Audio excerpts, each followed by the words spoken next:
नमस्कार, मैं अजय साहू और आप देख रहे हैं शोरगुल टाइम्स। कहानी सीक्रेट अमीरजादा के इस एपिसोड में जैसे ही वो आदमी नीतू की बॉडी में से खून निकालने जाता है, मिस्टीरियस आदमी वहां आ जाता है और उन पर अटैक करता है। नीतू अपने आप को फ्री करती है और अमर को जान से मार देती है। इसके बाद आहान, नीतू और मिस्टीरियस आदमी वहां से चले जाते हैं। नीतू आहान से कहती है कि वो घर जाने से पहले कहीं जाना चाहती है। जब वो आहान को अपने साथ चलने के लिए कहती है तो वो मान जाता है। आहान एक कार रेंट करता है और डिटूर लेने के बाद नीतू के बताए रास्ते पर कार चलाना शुरू करता है। नीतू उसके साइड में चुपचाप बैठी थी। उसने अब तक आहान को नहीं बताया था कि वो कहाँ जा रहे थे। आहान की भी पूछने की हिम्मत नहीं हुई थी। 1 घंटे तक एक ही रास्ते पर चलने के बाद आहान अपने आप को रोक नहीं पाया और उसने कहा, कम से कम तुम मुझे इतना तो बता सकती हो कि हम कहाँ जा रहे हैं। ऐसे में किस डायरेक्शन में ड्राइव करूं? उसने तीखी नजर से आहान को देखा और कहा, मैं तुम्हें गाइड करती जाऊंगी। ये सुनकर आहान ने कुछ नहीं कहा और चुप हो गया। इस वक्त वो नीतू का ड्राइवर बन गया था और उसके आर्डर फॉलो करने के अलावा उसके पास कोई और ऑप्शन नहीं था। कार में बिल्कुल सन्नाटा था। करीब 10 मिनट बाद नीतू ने कहा, वहां से ले लो। उसने एक डायरेक्शन में इशारा किया और आहान को टर्न लेने के लिए कहा, पर वहां तो कोई रोड ही नहीं है। आहान ने कहा। जैसे ही उसने ये बात कही, नीतू ने फिर से उसे तीखी नजरों से देखा। आहान ने चुपचाप उसके दिखाए रास्ते पर कार मोड़ ली। कुछ दूर चलने के बाद वो एक गांव में पहुंचे। आहान ने गांव के चौक पर एक आदमी को बैठे हुए देखा। उसकी पीठ झुकी हुई थी और वो अखबार पढ़ रहा था। उसने जब कार की आवाज सुनी तो उसने अपना चेहरा ऊपर किया। नीतू आहान को कुछ नहीं बता रही थी, इसलिए उसने उस आदमी से पूछा, अंकल, ये कौन सी जगह है? उस आदमी ने आहान को देखा और स्माइल किया। उसके मुंह में एक भी दांत नहीं था, पर उसकी आवाज में बहुत जोश था।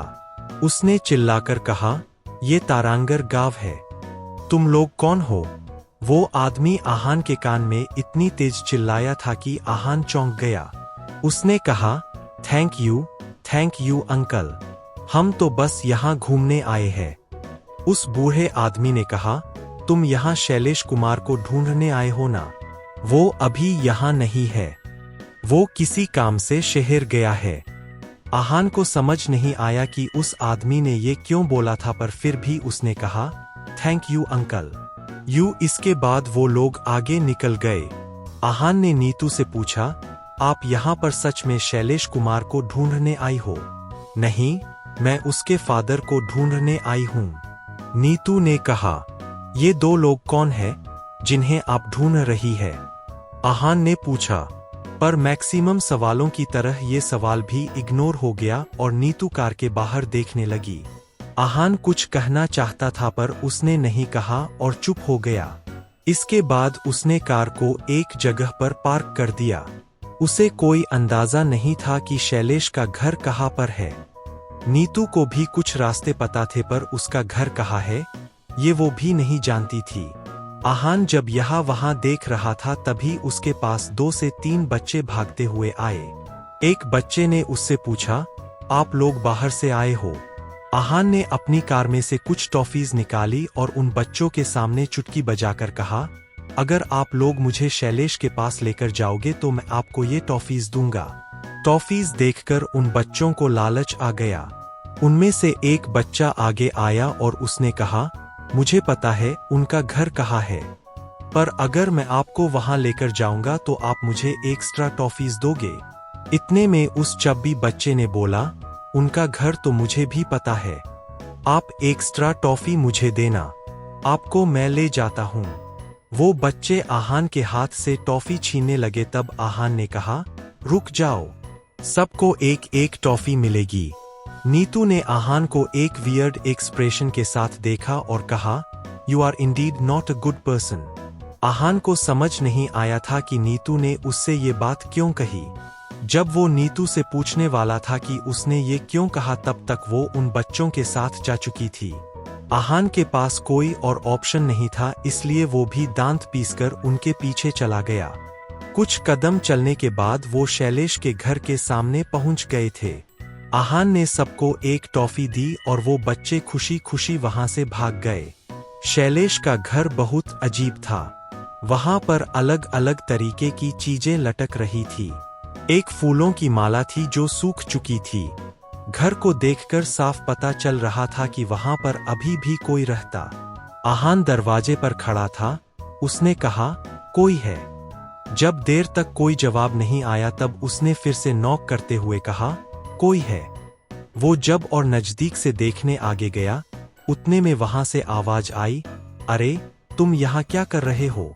एक बूढ़ा आदमी जो लगभग 60 साल का था चौक से आ रहा था। वो बहुत गुस्से में था। आहान ने उसकी तरफ देखा और कहा, हम यहाँ किसी को ढूंढने आए हैं।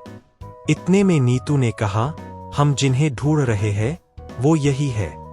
ये सुनने के बाद आहान ने उस आदमी को ऊपर से नीचे देखा। उस आदमी का शरीर बहुत अच्छा था। वो कोई फार्मर लग रहा था। आहान को समझ नहीं आ रहा था कि उस आदमी में क्या अलग था। जब आहान उसकी तरफ देख रहा था तब वो आदमी उनके पास भागते हुए आया। आहान कुछ प्रिकॉशंस लेने लगा। इतने में उसे एहसास हुआ कि उसने अपनी स्ट्रेंथ छुपाई थी। वो आदमी बहुत स्ट्रांग था और नीतू की तरफ बढ़ रहा था। नीतू उसके अटैक के लिए बिल्कुल तैयार थी और जैसे ही वो उसके पास आया दोनों में फाइट शुरू हो गई। ये सीन देखकर आहान हैरान हो गया। दोनों जिस तरह फाइट कर रहे थे, आहान समझ गया था कि वो आदमी भी कोई ग्रैंड मास्टर है। घर के बाहर खड़े खड़े उन लोगों ने 100 मूव्स एक्सचेंज कर लिए थे। उनके मूव्स बहुत फास्ट और ट्रिकी थे। उनके मूवमेंट्स का ट्रैक रख पाना लगभग नामुमकिन था। आहान को विश्वास नहीं हो रहा था कि इतने छोटे से गांव में एक ग्रैंड मास्टर छुप कर बैठे हुए थे। आहान बहुत सरप्राइज था और उनसे साफ पता लग दोनों को देख रहा था। वो जिस तरह फाइट कर रहा था कि उनका ऑरा कितना रिफाइंड है और वो कितने पावरफुल है।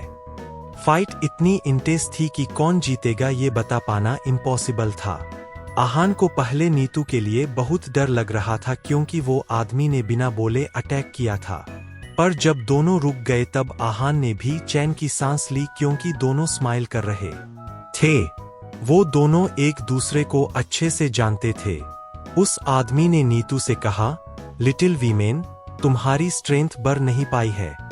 मैं कुछ साल तुमसे मिला, क्या नहीं मुझे लगता है कि तुम पहले जितनी ब्रिलियंट नहीं रही हो।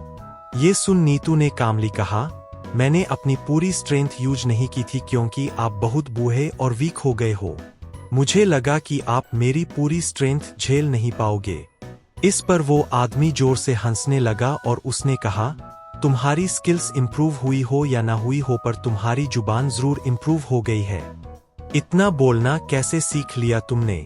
पर जाने दो, मैं तुम्हारे साथ बहस नहीं करना चाहता हूँ। इस वक्त आहान भी उनके पास आ गया था। उस आदमी ने कहा, तुम लोग मुझे ढूंढते हुए यहाँ क्यों आए हो? तुम मुझसे लड़ने तो आए नहीं हो, फिर तुम्हें क्या काम है?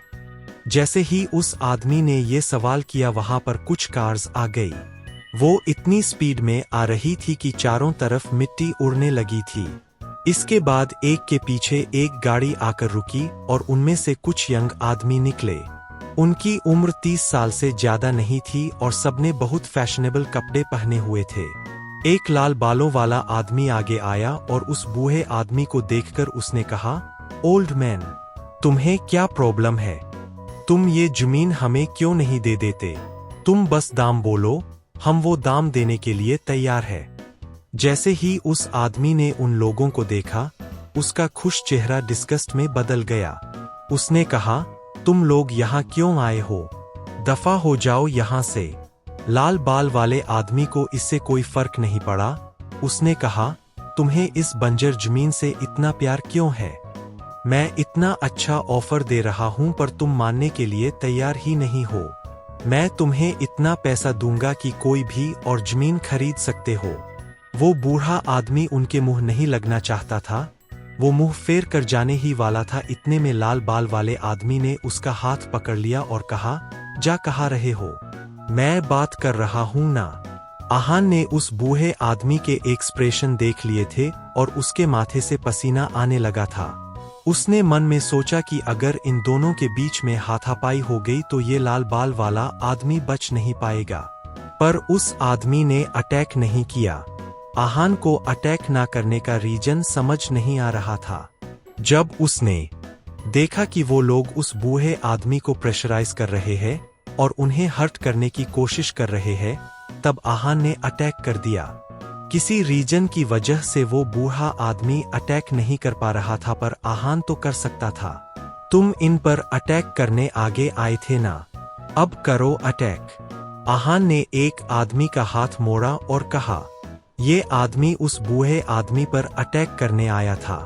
वो जोर से चिल्लाने लगा, आह, छोड़ो मेरा हाथ, it hurts badly। आहान उसका हाथ छोड़ा तब उसने कहा, I wish I could kill you। आहान ने कोई जवाब नहीं दिया। इतने में लाल बाल वाले आदमी ने पूछा, ये कौन है? इसका इंट्रोडक्शन नहीं हुआ। उसने आहान को पहले भी देखा था, पर तब उसने इतना ध्यान नहीं दिया था। आहान ने स्माइल किया और कहा, मैं कोई नहीं हूं, बस एक मामूली राहगीर हूं। जैसे ही उस लाल बाल वाले आदमी ने ये बात सुनी, उसका एटीट्यूड बदल गया।